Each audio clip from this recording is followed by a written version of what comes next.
ఈరోజు కథలో అమాయకమైన బ్రాహ్మణుడు. అనగనగా ఒక ఊరిలో ఓ అమాయక బ్రాహ్మణుడు ఉండేవాడు. ఈ బ్రాహ్మణుడు యజ్ఞంలో బలివ్వడాని కోసం మేకను తీసుకొని కొని తీసుకొని వెళ్తూ ఉంటాడు. అప్పుడు ఆ ముగ్గురు దొంగలు దీన్ని చూసి ఎలాగైనా ఆ మేకను దక్కించుకోవాలని అనుకుంటారు. అప్పుడు మొదటి దొంగ "ఆచార్య, ఈ కుక్కను ఎక్కడికి తీసుకెళ్తున్నారు" అని అడిగాడు బ్రాహ్మణుడిని. బ్రాహ్మణుడు "మూర్ఖుడా! ఇది కుక్క కాదు, మేక" అని జవాబిచ్చాడు. మేకని పట్టుకొని కుక్క అంటాడేమిటి అని ఆలోచిస్తూ తన దారిలో కొనసాగాడు.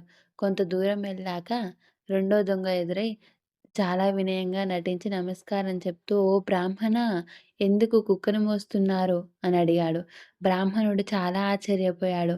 మేకను భుజం నుంచి చూసుకొని "ఇది కుక్క కాదు, మేకనే కదా! వీళ్ళందరేంటి కుక్క అంటున్నారు" అని ఆలోచిస్తాడు. దీర్ఘంగా ఆలోచిస్తూ ఆ మేకను భుజాలపై ఉంచుకొని తన దారిలో నడుచుకుంటూ వెళ్తుంటాడు. కొంచెం దూరం వెళ్ళాక మూడో దొంగ ఎదురై "అపచారం, అపచారం! ఈ నీచమైన కుక్కను మీరు మోయడమేంటి? మీరు అశుద్ధి అయిపోయారు" అని అంటాడు ఆ దొంగ. ఇంతమంది చెప్తున్నారంటే ఇది మేక కాదు, కుక్కే అయ్యుంటుందని ఆ బ్రాహ్మణుడు వెంటనే ఆ మేకను పక్కకు పడేసి శుద్ధ స్నానం చేద్దామని ఇంటి వైపు పరుగు తీశాడు. ఆ ముగ్గురు దొంగలు నవ్వుతూ ఆ మేకను సొంతం చేసుకుంటారు. ఈ స్టోరీ మీకు నచ్చినట్లయితే లైక్ చేయండి, షేర్ చేయండి, సబ్స్క్రైబ్ చేయండి ప్లీజ్.